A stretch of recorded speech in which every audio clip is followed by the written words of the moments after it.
నెల్లూరు జిల్లా పరిషత్ కార్యాలయంలో సాధారణ సర్వసభ్య సమావేశం ప్రారంభమైంది. ఈ సమావేశానికి జడ్పీ చైర్పర్సన్ ఆనం అరుణమ్మ అధ్యక్షత వహించారు. ఈ సమావేశానికి రాష్ట్ర పురపాలక పట్టణాభివృద్ధి శాఖ మంత్రి డాక్టర్ పొంగూరు నారాయణ, దేవాదాయ ధర్మాదాయ శాఖ మంత్రి ఆనం రామనారాయణ రెడ్డిలతో పాటు ఎంపీ వేమిరెడ్డి ప్రభాకర్ రెడ్డి, శాసన మండలి సభ్యులు బల్లి కళ్యాణ్ చక్రవర్తి, పర్వతరెడ్డి చంద్రశేఖర్ రెడ్డి, శాసనసభ్యులు కోటంరెడ్డి శ్రీధర్ రెడ్డి, సోమిరెడ్డి చంద్రమోహన్ రెడ్డి, వేమిరెడ్డి ప్రశాంతిరెడ్డి, డివి కృష్ణారెడ్డి, కె రామకృష్ణలు, కలెక్టర్ ఆనంద్, ఇతర ముఖ్య అధికారులు హాజరయ్యారు.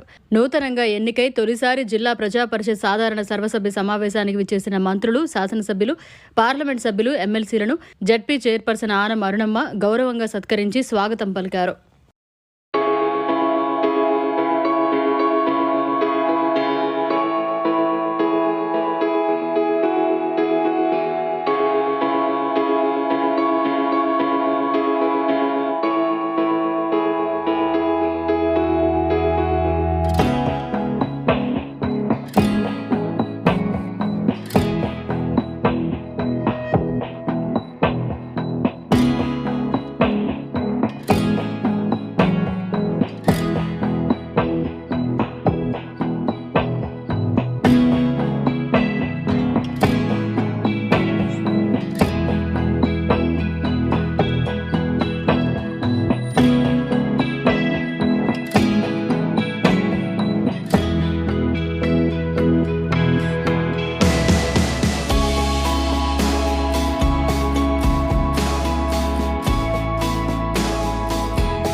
మరిన్ని అప్డేట్స్ కోసం మన HN9 టీవీ ఛానల్ని సబ్స్క్రైబ్ చేసుకోండి.